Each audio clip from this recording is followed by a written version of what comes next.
going on, guys? My name is Kevin from Wrestling Review Society, and I'm here to break down Survivor Series 2020 and offer my predictions. A little backstory on Survivor Series. Did you guys know it's the second longest running pay-per-view in WWE history? Second only to WrestleMania. So the first Survivor Series happened in 1987, and it was meant to be WWE's Thanksgiving Day tradition. As a matter of fact, the first 8 episodes were either featured on Thanksgiving Day or Thanksgiving Day Eve. And it was just their way to capitalize on the success of WrestleMania 3. Over the years, we've seen multiple elimination matches. You know, that's their signature thing. They pair the two brands against each other, and more oftentimes than not, we see Raw getting the win, at least in recent memory anyway. And until 2019, the only undefeated brand featured in Survivor Series was NXT. NXT came on and absolutely cleaned house in 2019. Over the years, Survivor Series has featured brands such as Raw, SmackDown, NXT, 205 Live, and even ECW. Now, before I get into my predictions, I just want to take one quick second and offer just this little tidbit.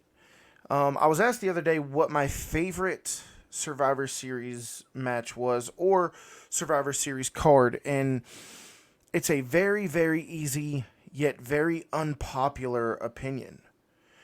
My favorite Survivor Series of all time has got to be Survivor Series 1997.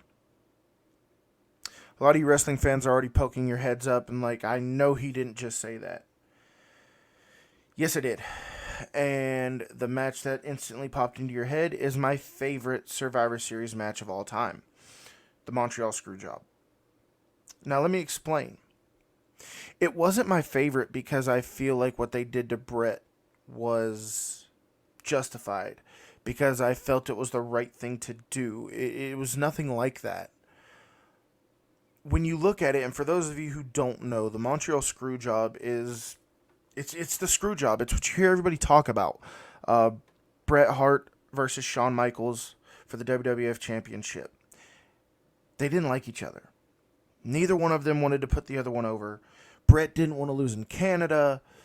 Shawn didn't want to lose to Bret. They didn't know what they were going to do. So they came up with the bright idea to screw Bret. As soon as Shawn Michaels slapped in the sharpshooter, Bret never tapped out, he never gave up, he never submitted, and the ref called for the bell under the order of Vince McMahon. To this day, a lot of people don't know if this was a work or a shoot. You have guys like Razor Ramon going on saying it was a work. You have guys like Vince Russo saying it was a work. You have guys like Jim Cornette saying that it was a shoot. Bret Hart says it was a shoot. Even Shawn. Shawn says he knew nothing about it. So how could it be at work if one of the guys involved knew nothing about it? Either way, it's been all these years later and we still don't have a clear-cut answer whether it was a work or a shoot. But with this airing of Vince McMahon's documentary on Netflix, maybe we'll get some questions, or maybe we'll get some answers to questions we've always wanted to hear. So yes, the Montreal Screwjob is my favorite Survivor Series ever. Now that I've given the backstory, allow me to explain just a little bit. For better or worse, whether you agree with it or whether you don't, the Montreal Screwjob changed the course of professional wrestling forever. It changed the status quo of what it was. It impacted the world of pro wrestling so much. And I'm not saying in a positive way. I'm not saying in a negative way. I'm just saying it had that impact on it. And whenever you have a match that has that much impact on the world of pro wrestling, it's got to be right up there. I know a lot of people don't want to say it was their favorite because Bret Hart was their all-time favorite. My good friend Patrick Smart, huge Bret Hart fan. He probably won't say it. And it's probably not his favorite. He probably hates that one. Me personally, it's got to be my favorite. Not because I loved it, not because I hated it, but because it had such an impact on the world of professional wrestling. You kind of have to give it to the Montreal Screwjob. Survivor Series 1997. So with that being said, let's go ahead and get into the match card and my predictions for Survivor Series 2020. We are going to start with the kickoff show, the Dual Brand Battle Royal. This match was announced on November 20th. No participants have been announced, but it will include members from both Raw and SmackDown.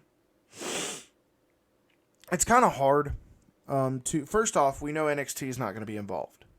It's just Raw and SmackDown. It's kind of hard to pick somebody when you don't know who's going to be in it. Also, Survivor Series is one of the big 4 pay-per-views of the year.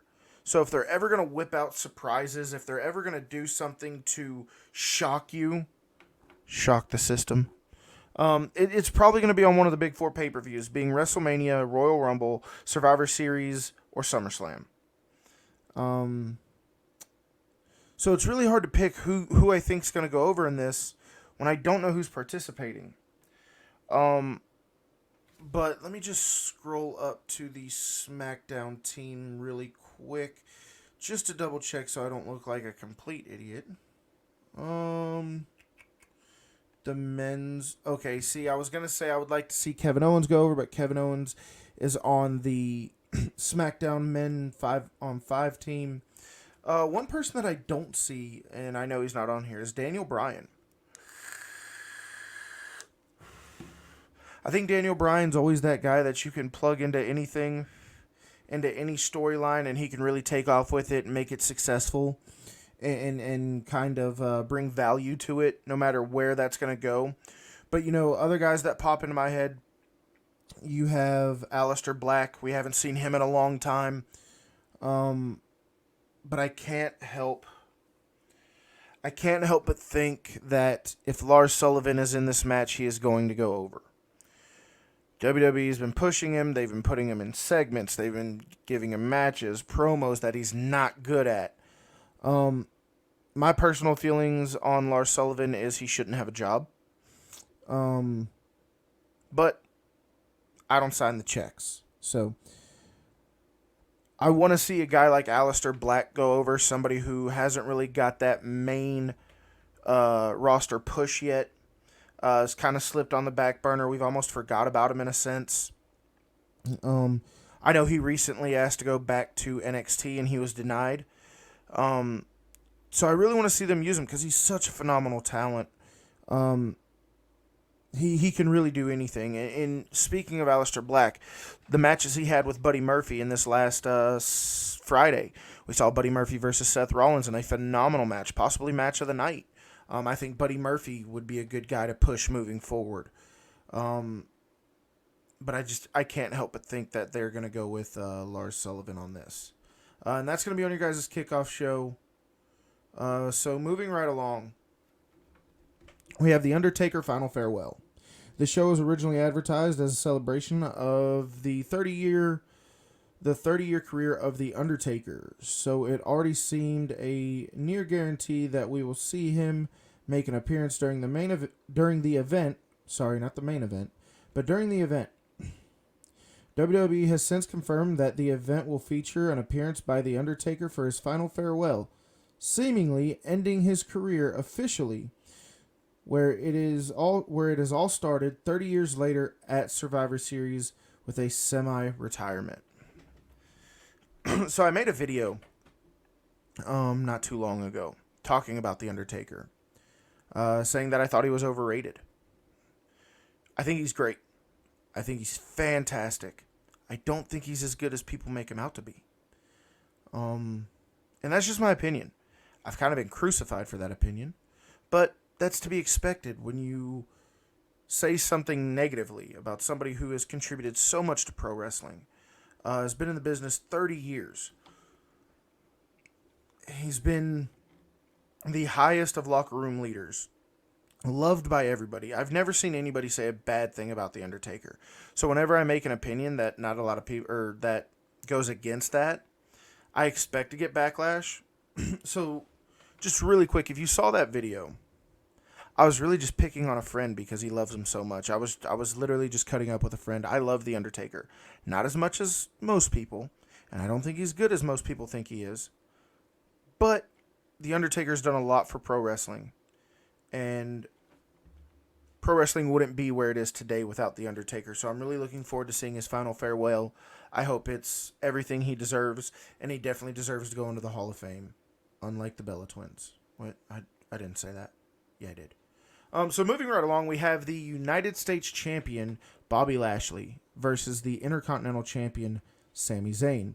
Intercontinental Champion Sami Zayn returned to action in September, wrestling his first match since being sidelined due to COVID. Zayn was stripped of the title, but won it back in a wild ladder match featuring Zayn, Styles, and Hardy at Clash of Champions. Lashley won the United States Championship from Apollo Crews at Payback, and has remained dominant since. Through his focus, he has largely been on his role in the Hurt Business. Their ongoing issues with Retribution. Sorry guys, I'm not wearing my glasses. I'm gonna go with Sami Zayn on this. I think Sami Zayn's gonna get the win. And this article really says it all, the ongoing issues with Retribution. I think Retribution's going to show up and kind of... first off, I think the Hurt Business will accompany Bobby Lashley out to the ring. And we will get some back and forth between the other members of Hurt Business and Retribution. To which Bobby Lashley will be distracted. And when all the dust settles, he'll turn around to a haluba kick by Sami Zayn, getting the victory. They've kind of went this way with Sami Zayn, giving him the win in matches we didn't expect him to win. Like, I was one of the guys who did not expect him to win the ladder match at Clash of Champions, but when he handcuffed the hole in Jeff Hardy's ear to the ladder, that was savage. It was one of the most heel moves I've ever seen. I mean, aside from Randy putting the screwdriver in his ear and twisting it, I mean, that was just brutal. Sami Zayn is a genius in the ring. He's a great performer. He needs a haircut. He looks like every drunk uncle at the family barbecue, but the man can work. And I'm a huge fan of Sami Zayn.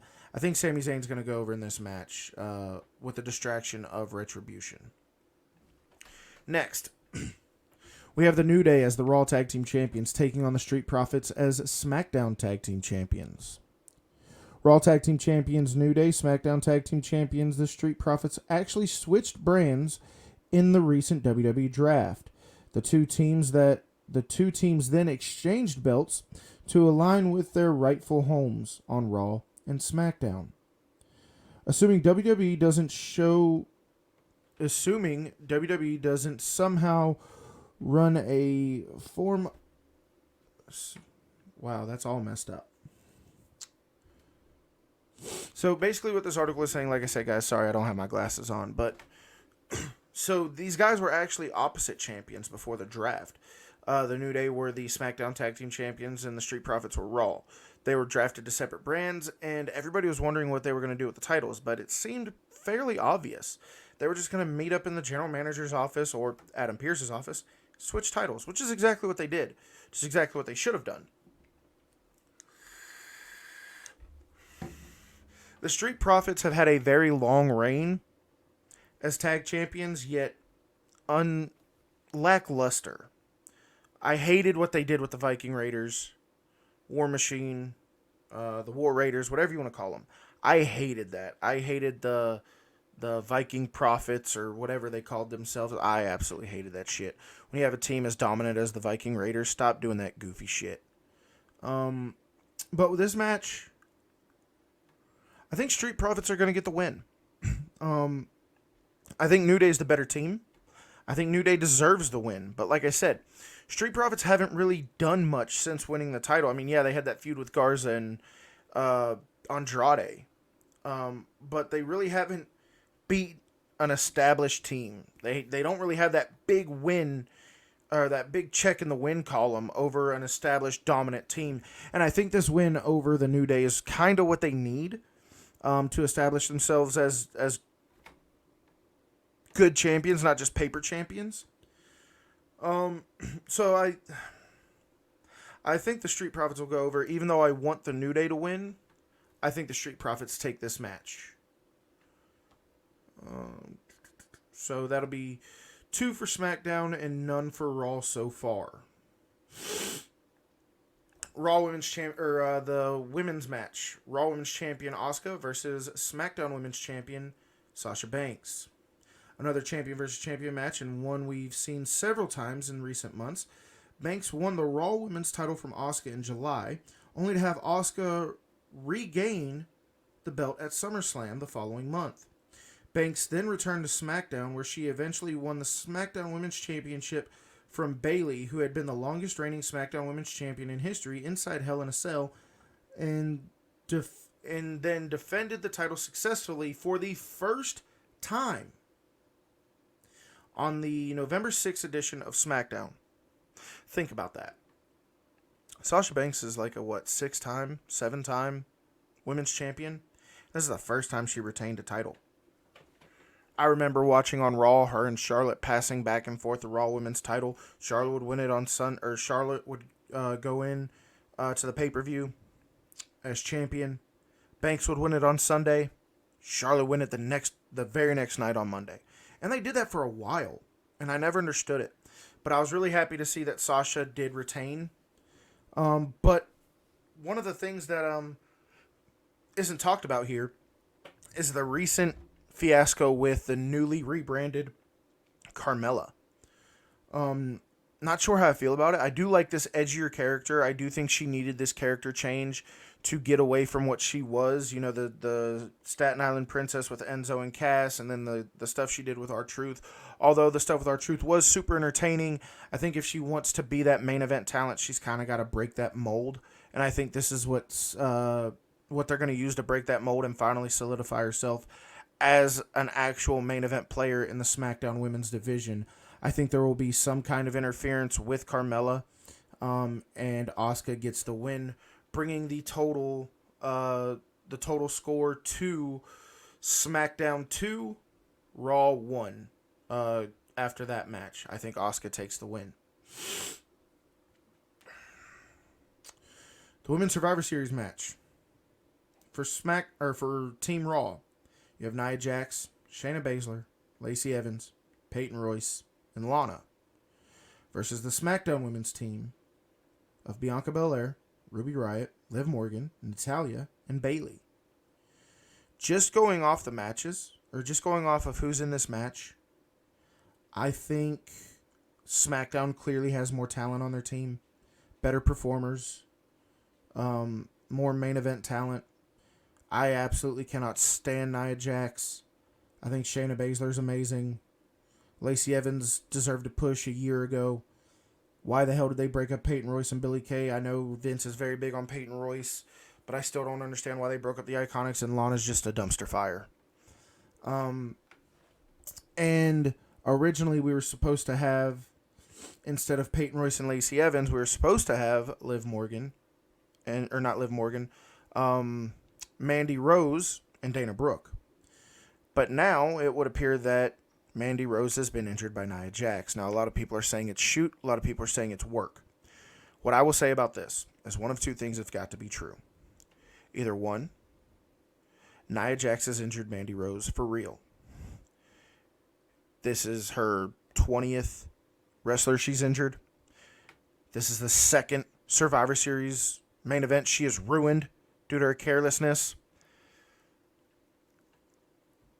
Nia Jax deserves to be fired a long time ago.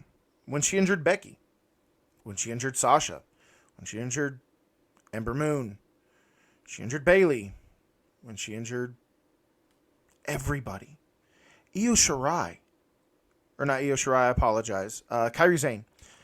Kairi Sane. The absolute carelessness she had with Kairi Sane should be enough to fire her. She is a hazard to the WWE. And nothing more than a giant risk factor. So, if Mandy Rose is legitimately injured, that has to be true. Now, if this is a work, and Mandy Rose is not injured, then this has to be true. WWE sees that Nia Jax injures everybody.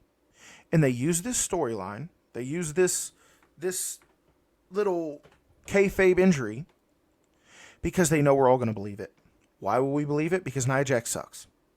Nia Jax needs to be traded for a used pack of baseball cards and start over. Nia Jax has lived off her family name since she's come into the WWE.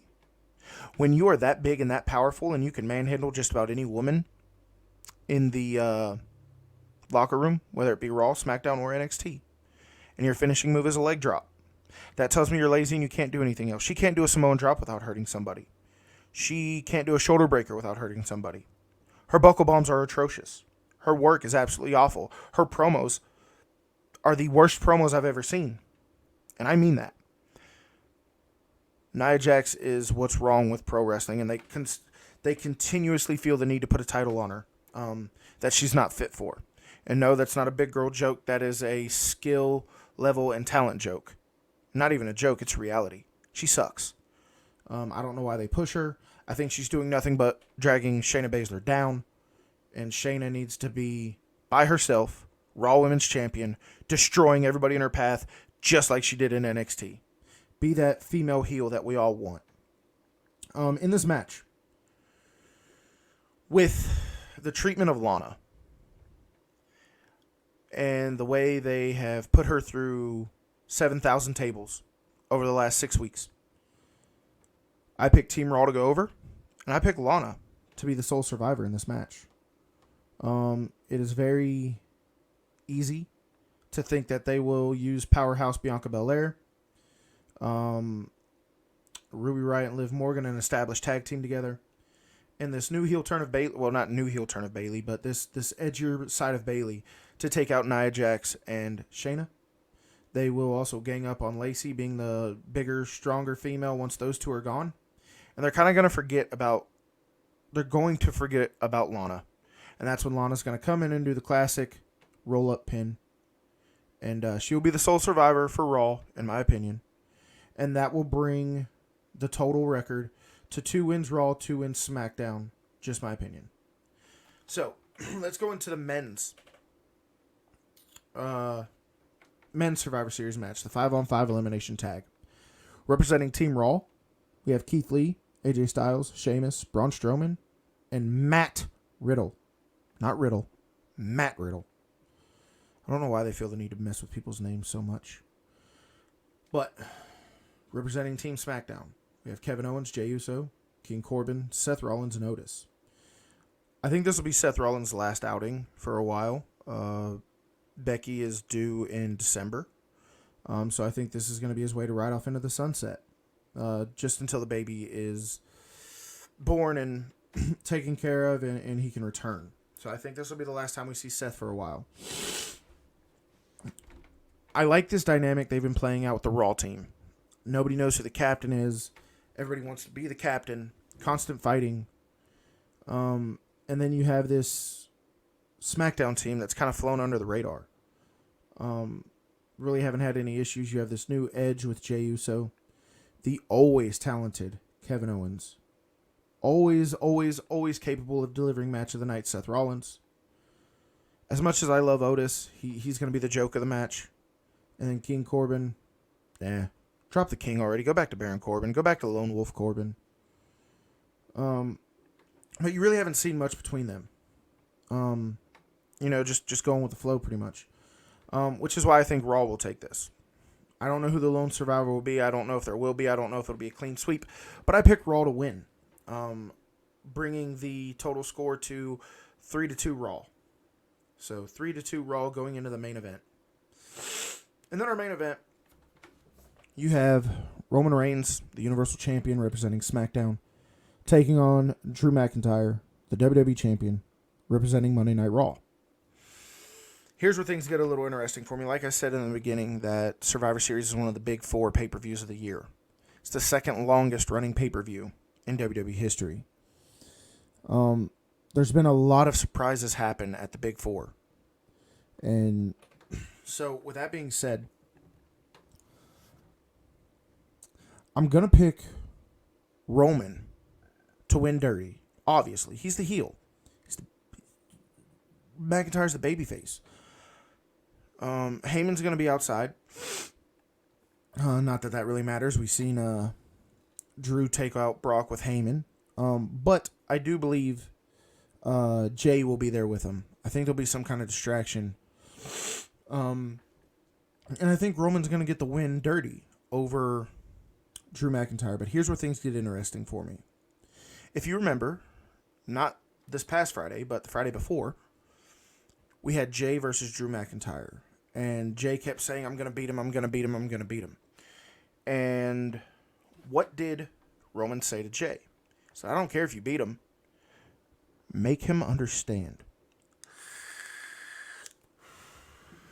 So, I think what Roman wanted was he wanted him to go in there and just beat the shit out of Drew. Obviously, Jay's boxing outside of his weight class. So I think after the win, the dirty win, he's just going to pummel Drew McIntyre. Whether it be weapons, whether it be getting on top of him and just raining hammer fists, whatever the case may be. He wants to make him understand. And then fast forward to this Friday, he talks about how Drew's not a rightful champion. He's a paper champion. He's a fill-in champion. And he doesn't deserve the belt he has. With that said, I think we're going to get a Miz cash in. I think Miz cashes in.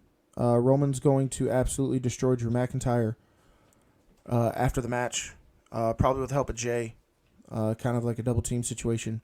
And then after it, you're going to see them walk up the ramp, looking back at a broken-bodied Drew McIntyre. And out of nowhere, you're going to hear the Miz's music play. The Miz is going to run down, and he is going to win the WWE Championship from Drew McIntyre. I fully expect a Miz cash-in. If it's going to happen, it's going to happen at one of the big four.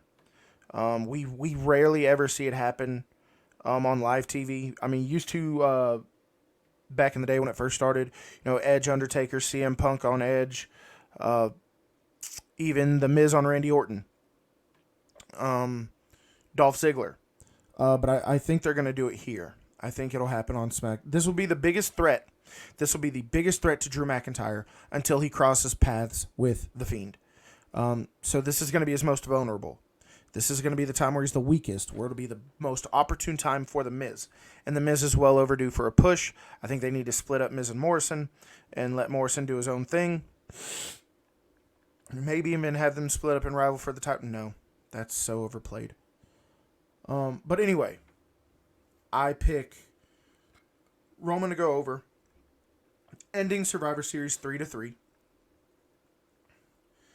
Depending on if you count who wins the kickoff show, the Battle Royal, that'll make it. Where's Lars at? Is he on Raw or SmackDown? I think he's on Raw.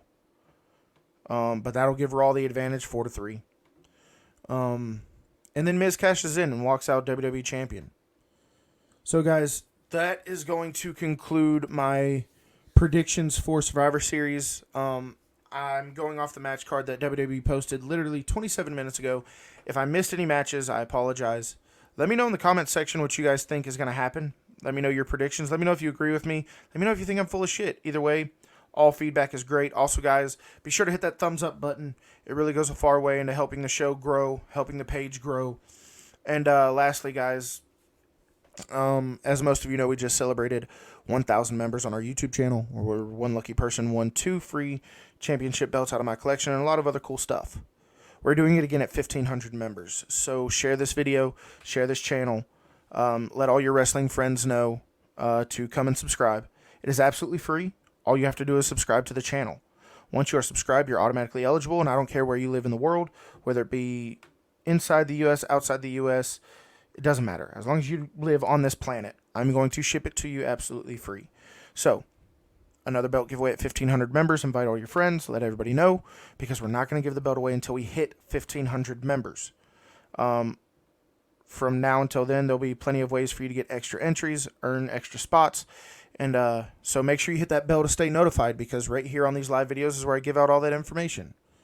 With that being said, guys, I'll probably be on here after Survivor Series to do a recap. And yeah, I hope you guys enjoy the show. Thanks for watching. And hit that like button, hit that subscribe button. And at 1,500 members, it's time for another giveaway. See you guys next time.